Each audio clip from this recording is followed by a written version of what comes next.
Good morning बच्चों।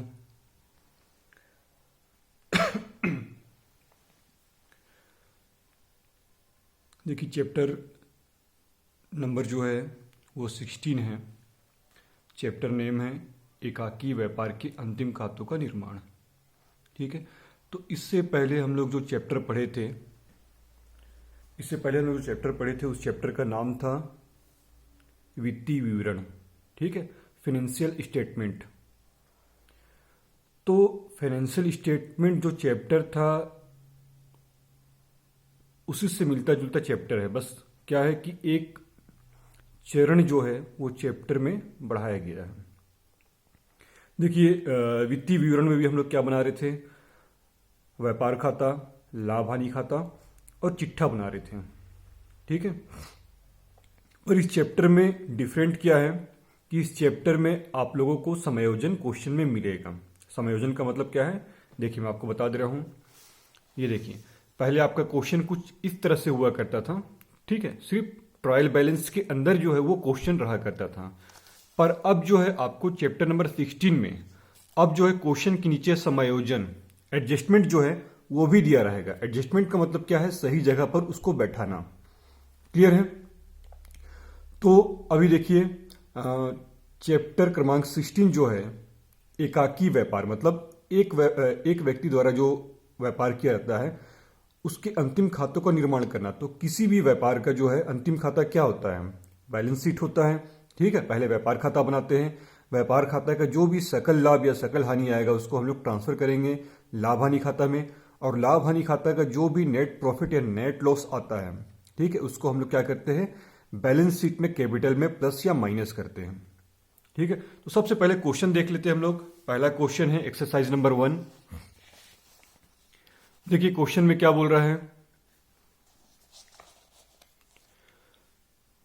Question में बोल रहा है सुजाता ट्रेडर्स के निम्नलिखित तलपट से, देखिए तलपट दिया हुआ है। ठीक है, तलपट से 31 दिसंबर 2000 को समाप्त होने वाले वर्ष के लिए व्यापार लाभ हानि खाता, ठीक है, और उक्त तिथि को, मतलब उस तिथि को जो तिथि में समाप्त हो रहा है वर्ष, उस तिथि पर क्या है, चिट्ठा बनाना है। ठीक है, क्या क्या चीज बोला है, व्यापार खाता, लाभ हानि खाता और चिट्ठा। अगर आपको क्वेश्चन में सिर्फ चिट्ठा भी बोल देता है, ठीक है, तो चिट्ठा बनाने के लिए क्या है, लाभ हानि खाते का नेट प्रॉफिट या नेट लॉस चाहिए, और लाभ हानि खाता को प्रिपेयर करने के लिए क्या चाहिए, तो व्यापार खाता का ग्रोस प्रॉफिट या ग्रोस लॉस चाहिए। ठीक है, तो ध्यान रखिएगा इस चीज को। अब देखिए क्वेश्चन जो है आगे क्या बोल रहा है। क्वेश्चन में आगे दिया हुआ है, देखिए ट्रायल बैलेंस का पूरा फॉर्मेट है। तो ट्रायल बैलेंस के बाद ही क्या होता है, फाइनल अकाउंट जो होता है, फाइनेंशियल स्टेटमेंट जो होता है वो तैयार किया जाता है। तो देखिए इसमें दिया हुआ है डाटा। देखिए आपको याद होगा जब मैं आपको ट्रायल बैलेंस बताया था तो पूंजी क्या होता है, हमेशा लाइबिलिटी होता है। ठीक है, इसलिए क्रेडिट साइड में होता है, और जितने भी लाइबिलिटी होते हैं वो क्रेडिट साइड में, और जितने भी एसेट्स होते हैं वो डेबिट साइड में। देखिए रोकड़ क्या है, एसेट्स है, डेबिट में। उसके बाद बैंक अधिविकर्ष क्या है, लाइबिलिटीज है, इसलिए क्रेडिट में। उसके बाद वेतन, जितने भी खर्च रहेंगे वो डेबिट में, और जितने भी इनकम होंगे वो क्रेडिट में। ठीक है, तो देखिए क्या है, वेतन खर्च है तो डेबिट में, क्रय जो है वो खर्च है तो डेबिट में, और सेल्स जो है, देखिए दोनों को एक साथ लिखा कर दिया। ठीक है, सेल्स जो है वो इनकम है तो इसलिए उसका अमाउंट क्रेडिट में। उसके बाद उसके बाद देखिए वापसी है, तो वापसी क्या चीज का, तो क्रय वापसी और विक्रय वापसी। ठीक है, इसको ध्यान रखिएगा, इसको मैं पूरा डिटेल में नहीं लिखा हूं, क्वेश्चन में डिटेल में ही दिया हुआ है, इसलिए मैं आप लोग को जितना दिया हुआ है क्वेश्चन में बुक में तो उसी टाइप से मैं लिख दिया हूं। ठीक है, तो देखिए वापसी का मतलब क्या है, क्रय वापसी। वापसी कोई दूसरा चीज नहीं होता है, क्रय वापसी या विक्रय वापसी ही होता है। तो देखिए क्रय जिधर रहेगा उधर क्रय वापसी नहीं होगा, उसके जस्ट अपोजिट साइड में क्रय वापसी होगा। तो देखिए क्रय किधर दिया हुआ है, डेबिट साइड में दिया है 24,000 रुपए। ठीक है, तो ये वापसी जो है क्रय वापसी भी, देखिए दोनों का अमाउंट दिया हुआ है, क्रय वापसी और विक्रय वापसी, इसको समझिएगा। ठीक है, तो ये क्रय वापसी भी है और विक्रय वापसी भी है दोनों। तो क्रय वापसी किधर दिया होगा, क्रेडिट में दिया होगा, क्योंकि क्रय डेबिट में दिया होगा। अब देखिए विक्रय जो है वो क्रेडिट में दिया है 20,000 रुपए, तो विक्रय वापसी जो है वो डेबिट में होगा।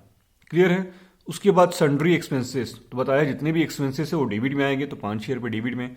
उसके बाद ये भी टैक्स एंड इंश्योरेंस दोनों का अमाउंट एक साथ दे दिया है जोड़कर 1,000 रुपये। हम लोग को मालूम नहीं है कि टैक्स का अमाउंट कितना है और इंश्योरेंस का अमाउंट कितना है, तो दोनों को साथ में जोड़कर दे दिया है। ठीक है, देखिए खर्च है ये, तो इसको डेबिट में डाल दिए है। उसके बाद डूबत ऋण तथा डूबत ऋण आयोजन। ठीक है, तो ये क्या है, एक प्रकार का लॉस होता है। ठीक है, डूबत ऋण देखिए डेबिट में दिया हुआ है 1,000 रुपये, डूबत ऋण पहले दिया है मतलब उसका अमाउंट डेबिट में होगा। डूबत ऋण आयोजन, इसको शॉर्ट में क्या बोलते हैं, बीडीपी। ठीक है, तो डूबत ऋण आयोजन जो है वो क्रेडिट में दिया हुआ है। उसके बाद कमीशन का अमाउंट देखिए किधर दिया है, मैं पहले बताया था आपको कि कमीशन, रेंट, इंटरेस्ट, ठीक है, ये सारे आइटम्स क्या होते हैं, डेबिट भी हो सकते हैं और क्रेडिट भी हो सकते हैं। डेबिट का मतलब क्या है कि वो खर्च है, और क्रेडिट का मतलब क्या है कि वो इनकम है। देखिए क्रेडिट में दिया हुआ है, इसका मतलब वो क्या है, इनकम है। उसके बाद गवर्नमेंट सिक्योरिटीज, तो गवर्नमेंट सिक्योरिटीज क्या होता है, एसेट्स होता है। ठीक है, 4,000 रुपये। उसके बाद डेप्टर क्या होता है, एसेट्स होता है। उसके बाद ओपनिंग स्टॉक क्या होता है, एसेट्स होता है। ड्राइविंग क्या होता है, आहरण जो होता है एक प्रकार का खर्च होता है। ठीक है, आहरण जो होता है एक प्रकार का खर्च होता है। फर्नीचर जो होता है एसेट्स होता है। उसके बाद देखिए बिल रिसीवल, प्राप्य पत्र बोलते हैं या प्राप्य बिल बोलते हैं, क्या होता है, एसेट्स होता है इसलिए डेबिट में। और दे बिल जो है, बिल्स पेबल जो है वो क्रेडिट में 5,000 रुपये। अब देखिए समायोजन में जो है किस किस चीज़ों का, किन किन आइटमों का जो है समायोजन करना है। वेतन दिया हुआ है 200 रुपये, ठीक है, और कर दिया है 400 रुपये। और क्या बोल रहा है, अदत है। देखिए लिखा हुआ है वेतन 200 रुपये तथा कर जो है 400 रुपये अदत है। अदत का मतलब आउटस्टैंडिंग। इसका आपको मैं समायोजन चैप्टर जब पढ़ा रहा था, मैं एडजस्टमेंट चैप्टर जब पढ़ा रहा था, आप लोग को मैं एक्सप्लेन कर दिया था। ठीक है, बीमा के 50 रुपये पूर्वदत्त है, तो बीमा जो है वो 50 रुपये क्या है, पूर्वदत्त है। उसके बाद डूबत ऋण आयोजन 1,000 रुपये कीजिए। उसके बाद बोल रहा है फर्नीचर पर हरास 10% और अंतिम रहतिया दिया हुआ है 9,000 रुपये। मैं पहले बताया था कि जब भी अंतिम रहतिया दिया हुआ होगा वो ट्रायल बैलेंस के बाहर दिया हुआ होगा। अगर ट्रायल बैलेंस के अंदर दिया हुआ है तो हम लोग क्या करेंगे, सिर्फ उसको फाइनल अकाउंट बैलेंस शीट में लिखेंगे, ट्रेडिंग अकाउंट में नहीं लिखेंगे। ठीक है, तो ये हो गया आप लोग का क्वेश्चन। अब देखिए इसका सॉल्यूशन जो है आप लोग को मैं बता रहा हूं।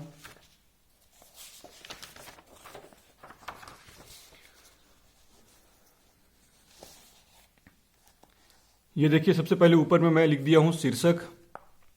ठीक है, शीर्षक क्या लिखा हूं, trading and profit and loss account. ठीक है, P&L, प्रॉफिट एंड लॉस को शॉर्ट में लिख दिया हूं P&L। ठीक है, तो सबसे पहले ऊपर में शीर्षक लिखना है ट्रेडिंग एंड P&L अकाउंट। अब देखिए क्यों एक साथ लिखा गया है, क्योंकि दोनों अकाउंट है और ट्रेडिंग अकाउंट का जो CD आता है, जो बैलेंस आता है, बैलेंस CD, उसको हम लोग क्या करते हैं, प्रॉफिट एंड लॉस अकाउंट में ट्रांसफर करते हैं। तो देखिए पहले ही मैं बताया था आपको, जब हम लोग चैप्टर नंबर 14 पढ़ रहे थे, तो उस समय मैं आप लोग को एक्सप्लेन कर दिया था कि ट्रेडिंग अकाउंट में डेबिट में, ठीक है, डेबिट में क्या लिखते हैं, जितने भी लॉस या एक्सपेंसेस, ठीक है, और क्रेडिट में जितने भी इनकम या प्रॉफिट। ठीक है, बताया था आप लोगों को। तो देखिए डेबिट में जितने भी एक्सपेंसेस को लिखना है वो क्या होता है, किन एक्सपेंसेस को लिखना है, जो व्यापारी जो है वो वस्तु के उत्पादन में जितने भी खर्च कर रहा है, ठीक है, वस्तु के उत्पादन में डायरेक्टली रूप से जितने भी खर्च कर रहा है वो क्या होगा, डायरेक्ट एक्सपेंसेस होगा। और डायरेक्ट एक्सपेंसेस को क्या करते हैं हम लोग, प्रत्यक्ष व्यय को क्या करते हैं, ट्रेडिंग अकाउंट के डेबिट पक्ष में लिखते हैं। तो ये हम लोग का जो है, ये देखिए यहां तक जो फॉर्मेट है ये हम लोग का ट्रेडिंग अकाउंट का है। ठीक है, इसके बाद जो नीचे बनाए हैं हम लोग, ये प्रॉफिट एंड लॉस अकाउंट है। तो अब देखिए पहले बताया था आप लोगों को कि ओपनिंग स्टॉक, ठीक है, व्यापार खाता के डेबिट पक्ष में आता है और क्लोजिंग स्टॉक व्यापार खाता के क्रेडिट पक्ष में आता है। ये हो गया, क्वेश्चन में दिया हुआ है। देखिए दिया हुआ है प्रारंभिक रहती है 6,000 रुपये दिया हुआ है क्वेश्चन में। ठीक है, आप लोग को दिख रहा है प्रारंभिक रहती है 6,000 रुपये। हम लोग क्या किए, व्यापार खाता के डेबिट पक्ष में लिख दिए। उसके बाद क्लोजिंग स्टॉक दिया हुआ है, क्वेश्चन के नीचे में एडजस्टमेंट में दिया हुआ है अंतिम रहती है 9,000 रुपये। हम लोग क्या किए, व्यापार खाता के क्रेडिट पक्ष में लिख दिए। ठीक है, उसके बाद देखिए कोई भी क्वेश्चन में कोई भी डायरेक्ट एक्सपेंसेस नहीं दिया है, प्रत्यक्ष व्यय नहीं दिया हुआ है, तो हम लोग क्या करेंगे, जो परचेस और सेल्स दिया हुआ है पहले उसको लिखेंगे और जो उसमें से रिटर्न है वो माइनस कर देंगे। तो देखिए क्वेश्चन में दिया हुआ है क्रय, क्रय पहले दिया है मतलब उसका अमाउंट डेबिट में होगा 24,000 रुपये, ठीक है, तो हम लोग डेबिट में लिख दिए 24,000 रुपये। अब देखिए बताया था कि परचेस जिधर होगा परचेस रिटर्न उसके अपोजिट साइड में होगा, तो वापसी जो है क्रय वापसी 3,000 रुपये क्रेडिट में दिया हुआ है। ये 3,000 रुपये हम लोग क्या करेंगे, माइनस करेंगे। हमेशा क्या होता है, परचेस में से परचेस रिटर्न को माइनस किया जाता है। माइनस करने के बाद कितना आ रहा है, 21,000 रुपये, 21,000 रुपीज। अब देखिए उसके बाद क्वेश्चन में दिया हुआ है सेल्स, ठीक है, कितना दिया हुआ है सेल्स, देखिए क्रय के बाद सेल्स दिया हुआ है, ठीक है, क्रय के बाद विक्रय दिया हुआ है, तो विक्रय का अमाउंट किधर होगा, क्रेडिट में होगा। ये जो है क्वेश्चन ट्रायल बैलेंस के अकॉर्डिंग ही है और ट्रायल बैलेंस में कोई भी चीज उल्टा नहीं होगा, ठीक है। तो देखिए सेल्स दिया हुआ है 20,000 रुपये, उसके बाद सेल्स दिया है क्रेडिट में, तो सेल्स रिटर्न जो है वो किधर होगा, डेबिट में होगा। ये डेबिट में सेल्स रिटर्न है वो क्या कर देंगे हम लोग, माइनस कर देंगे। 20,000 रुपीज में से 2,000 रुपीज माइनस करेंगे तो कितना आएगा, 18,000 रुपीज। क्लियर है। अब देखिए इसके अलावा जितने भी आइटम्स, जितने भी एक्सपेंसेस दिए हुए क्वेश्चन में वो सारे क्या है, अप्रत्यक्ष व्यय है, ठीक है, इनडायरेक्ट एक्सपेंसेस है। तो इनडायरेक्ट एक्सपेंसेस का संबंध किससे होता है, प्रॉफिट एंड लॉस अकाउंट से होता है। अब इसमें से कोई भी आइटम जो है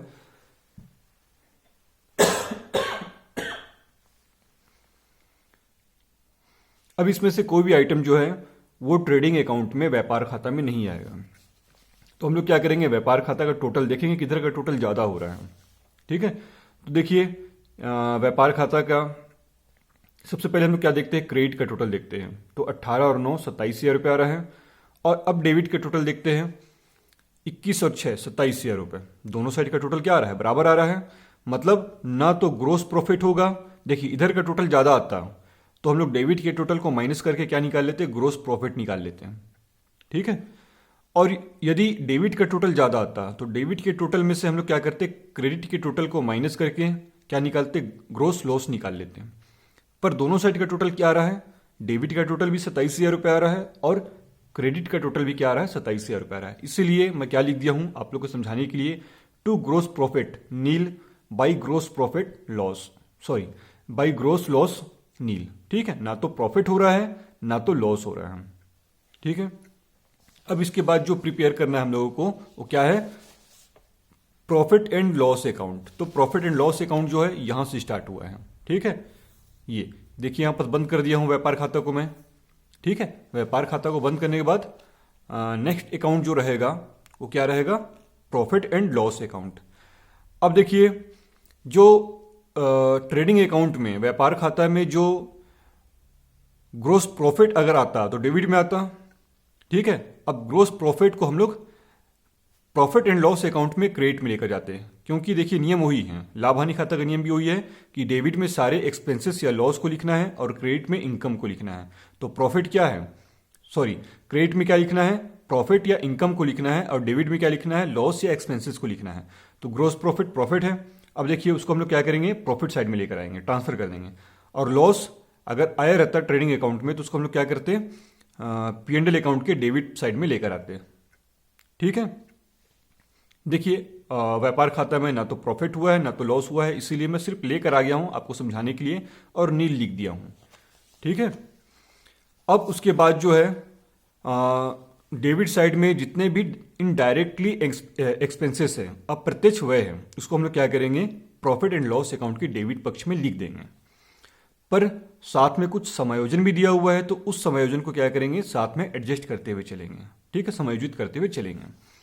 देखिए क्वेश्चन में दिया हुआ है सबसे पहले खर्च में, ये क्या होता है, हमेशा वेतन जो है वो लाभ हानि खाता में आता है, तो लाभ हानि खाता में डेबिट में ही होगा क्योंकि ये खर्च है। अब देखिए वेतन कितना दिया हुआ है, 5,000 रुपये दिया हुआ है।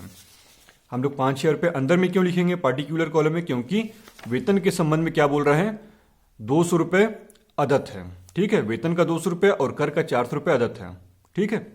तो वेतन का क्या, अदत्त क्या होता है, हमेशा जुड़ता है। मैं आप लोग को पहले बताया था अदत्त हमेशा जुड़ता है, जिसको इंग्लिश में आउटस्टैंडिंग बोला जाता है। अदत्त को इंग्लिश में आउटस्टैंडिंग बोलेंगे और पूर्वदत्त को इंग्लिश में प्रीपेड बोलेंगे।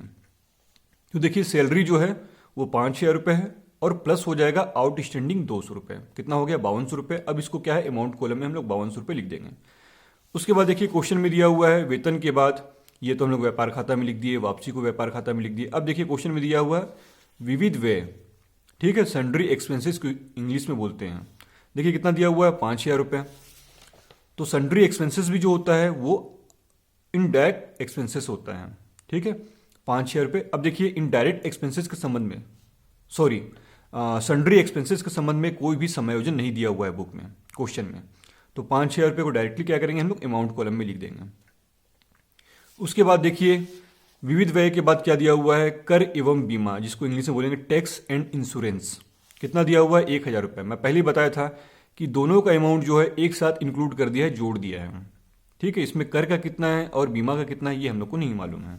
देखिए इसका अमाउंट क्या करेंगे, सबसे पहले हम लोग अंदर में लिखेंगे 1000 रुपये, पार्टिकुलर कॉलम में टैक्स एंड इंश्योरेंस 1000 रुपये लिख दिए। अब देखिए क्वेश्चन में क्या बोल रहा है कि कर के 400 रुपये अदत है, ठीक है। तो अदत क्या होता है, जुड़ता है, जैसे वेतन के संबंध में किए थे उसी तरह से हम लोग कर के संबंध में भी करेंगे। अदत को क्या करेंगे, जोड़ेंगे।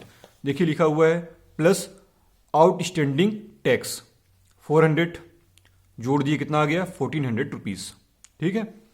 उसके बाद देखिए बोल रहा है बीमा के 50 रुपये पूर्वदत्त हैं। बीमा के 50 रुपये क्या है, देखिए टैक्स और इंश्योरेंस दोनों का अमाउंट मैं पहले बता दिया हूं आपको कि एक साथ दिया हुआ है, इसीलिए टैक्स क्या कर रहे हैं, जोड़ रहे हैं, और इंश्योरेंस क्या कर रहे हैं, माइनस कर रहे हैं, क्योंकि इंश्योरेंस क्या है, प्रीपेड है, ठीक है। तो पूर्वदत्त क्या होता है, प्रीपेड क्या होता है, माइनस होता है, इसीलिए हम लोग माइनस कर दे रहे हैं 50 रुपये। माइनस करने के बाद कितना आ रहा है, 1350 रुपीज। अब उसके बाद देखिए कर और बीमा हो गया। अब देखिए कमीशन के संबंध में क्या बोल रहा है, अभी आपको डूबत ऋण आयोजन, सॉरी, डूबत ऋण और डूबत ऋण आयोजन के संबंध में जो है मैं आप लोग को बाद में बताऊंगा। अभी देखिए कमीशन जो है, कमीशन का राशि कहां दिया हुआ है, क्रेडिट में दिया हुआ है। इसका मतलब जब भी आपको रेंट, ब्याज, रेंट, इंटरेस्ट, कमीशन, ठीक है, यह आइटम जिधर दिया रहेगा उसको हम लोग को लाभ हानि खाता में उधर ही लिखना है। तो देखिए कमीशन किधर दिया है, ट्रायल बैलेंस में क्रेडिट साइड में दिया हुआ है। अब हम लोग क्या करेंगे, कमीशन को क्रेडिट में लिख देंगे 1000 रुपये, ठीक है। अब देखिए उसके बाद समायोजन में लिख रहा है कि फर्नीचर पर हराज कितना % लगाना है, 10% लगाना है। अब देखते हैं हम लोग ट्रायल बैलेंस में फर्नीचर कहां पर है। देखिए फर्नीचर आप लोग को दिख रहा होगा, ठीक है। कितना अमाउंट बता रहा है, 1200 रुपये। तो सिर्फ हम लोग को डेप्रिसिएशन को लिखना है प्रॉफिट एंड लॉस अकाउंट में, ठीक है। तो ये देखिए डेप्रिसिएशन, क्योंकि डेप्रिसिएशन क्या है, एक प्रकार का एक्सपेंसेस है। कितना % बोल रहा है, 10% बोल रहा है, और फर्नीचर का वैल्यू कितना है, 1200 रुपये। तो 1200 रुपये का 10% कितना हो जाएगा, 120 रुपये, ठीक है। अब उसके बाद आते हैं बैड डेप्ट्स और बैड डेप्ट्स प्रोविजन पर। देखिए बैड डेप्ट्स पहले दिया हुआ है, डूबत ऋण पहले दिया हुआ है, तो उसका अमाउंट 1000 रुपये। डूबत ऋण आयोजन जो है वो बाद में दिया है, उसका अमाउंट क्रेडिट में होगा, ठीक है। तो इसके संबंध में जो है देखिए क्या होता है नियम, मैं पहले बताया हूं आप लोगों को कि डूबत ऋण और डूबत ऋण आयोजन का नियम क्या होता है। जब भी डूबत ऋण और डूबत ऋण आयोजन इस ट्रायल बैलेंस के अंदर दिया रहेगा, मतलब वो क्या है, वो है ओल्ड, पुराना, ठीक है। और जब भी वो समायोजन में दिया रहेगा, डूबत ऋण और डूबत ऋण आयोजन जब भी समायोजन में दिया रहेगा, उसका मतलब क्या है, वो न्यू है। क्लियर है। तो अब देखिए क्या करना है अपने को, ये जो है बेड डेप्ट्स जो ट्रायल बैलेंस के अंदर दिया हुआ है, बेड डेप्ट्स 1000 रुपये, उसको हम लोग लिख दिए। उसमें प्लस क्या करना है, जो न्यू बेड डेप्ट्स प्रोविजन दिया हुआ है एडजस्टमेंट में, ठीक है। डूबत ऋण आयोजन जो दिया हुआ है न्यू है, तो न्यू को क्या करेंगे, जोड़ देंगे, ठीक है। न्यू बेड डेप्ट्स प्रोविजन जोड़ दिए, कितना आ गया, 2000 रुपये। 1000 को जोड़े तो कितना आया, 2000 रुपये। उसके बाद जो ट्रायल बैलेंस के अंदर डूबत ऋण आयोजन बीडीपी दिया हुआ है वो पुराना है, 2000 रुपये, तो उसको क्या करेंगे, माइनस कर देंगे, ठीक है। तो माइनस कर रहे ओल्ड बीडीपी को 2000 रुपये। माइनस करने के बाद कितना आएगा, देखिए 2000 में से 2000 को माइनस कर दिए तो क्या आ रहा है, नील, कुछ भी नहीं बचा, ठीक है। अब देखिए अपने को क्या करना है, सारे आइटम्स को हम लोग क्या किए, प्रॉफिट एंड लॉस अकाउंट में पुटअप कर दिए। जो डेबिट में होना था डेबिट में पुटअप कर दिए, और जिन आइटम्स को क्रेडिट में लिखना था वो हम लोग क्रेडिट में लिख दिए हैं। अब इसके बाद देखेंगे टोटल किधर का ज़्यादा हो रहा है, तो ओबियसली दिख रहा है हम लोग को कि टोटल जो है वो डेबिट का ज़्यादा हो रहा है। अब डेबिट के टोटल को जोड़ेंगे, देखिए 5200 रुपये, 5000 रुपये, 1350, 120, सभी को जोड़ दिए कितना आ रहा है 11670। और इधर का टोटल कितना आ रहा है केवल 1000 रुपये। अभी ये तो नेट लॉस है, ये हम लोग इधर वाले आइटम्स में से क्रेडिट के आइटम को माइनस किया तब इतना आंसर आया, ये आंसर है। ठीक है, तो डेबिट के टोटल को जोड़े तो क्या आ रहा है 11670 रुपये। ये टोटल ज़्यादा है तो दोनों साइड लिख देंगे 11670 रुपये, दोनों साइड लिख दिए। अब उसमें से क्या करेंगे, जो क्रेडिट का टोटल है, अब देखिए क्रेडिट में केवल एक ही आइटम से कमीशन, कंपनी को क्या हो रहा है, व्यापारी को क्या हो रहा है, केवल एक ही आय हो रहा है प्रॉफिट एंड लॉस अकाउंट में, तो माइनस कर देंगे, कितना आ जाएगा 10,670 रुपये। ठीक है, ये क्या हो रहा है नेट लॉस, मतलब ये क्या है, ये साइड जो है वो एक्सपेंसेस या लॉस वाला साइड है, इसीलिए वो वाला साइड क्या आया ज़्यादा आ रहा है। अब उस साइड में से हम लोग क्या करेंगे, इनकम एंड प्रॉफिट वाले साइड को माइनस कर देंगे, तो क्या आ रहा है नेट लॉस, मतलब अभी भी लॉस जो व्यापारी है उसको 10,670 रुपये का हो रहा है। ठीक है, अब जो है इसके बाद हम लोग का जो है